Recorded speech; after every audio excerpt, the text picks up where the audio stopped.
सभी को हर हर महादेव। श्री शिवाय नमस्तुभ्यम। भोलेनाथ आप सबकी रक्षा करे। कल हरतालिका तीज का व्रत है। हरतालिका तीज का व्रत सभी महिलाओं को, सुहागिन महिलाओं को रखना चाहिए। आइए हम सभी सुनते हैं हरतालिका तीज व्रत की पौराणिक और पावन कथा। बहुत समय पहले हिमालय की पुत्री पार्वती जी ने निश्चय किया कि वे केवल भगवान शिव को ही अपने पति रूप में प्राप्त करेंगे। बचपन से ही माँ पार्वती का मन शिव भक्ति में लगा रहता था, लेकिन माता जी के पिता हिमवान ने उनका विवाह भगवान विष्णु से करने का निर्णय लिया। यह सुनकर पार्वती जी बहुत दुखी हुई।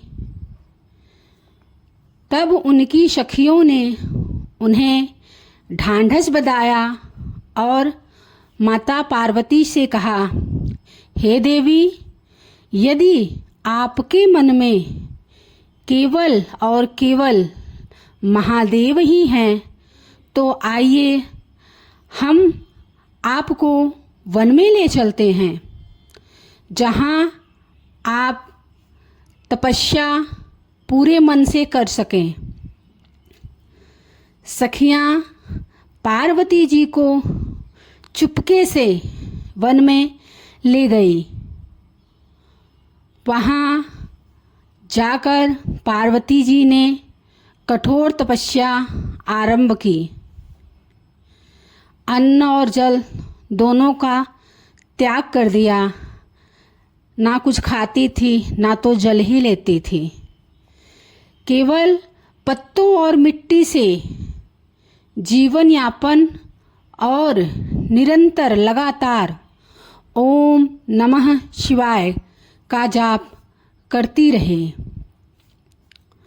वर्षों की कठिन तपस्या के बाद अंततः भगवान शिव प्रकट हो गए। शिवजी ने कहा, हे गौरी, हे पार्वती, तुम्हारी भक्ति और तपस्या को देखकर मैं तुमसे अत्यंत प्रसन्न हूँ। बोलो गौरी, तुम्हें क्या वर चाहिए?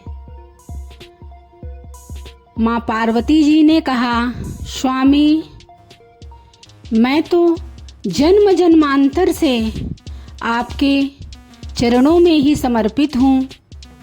मैं आपको ही पति रूप में चाहती हूँ।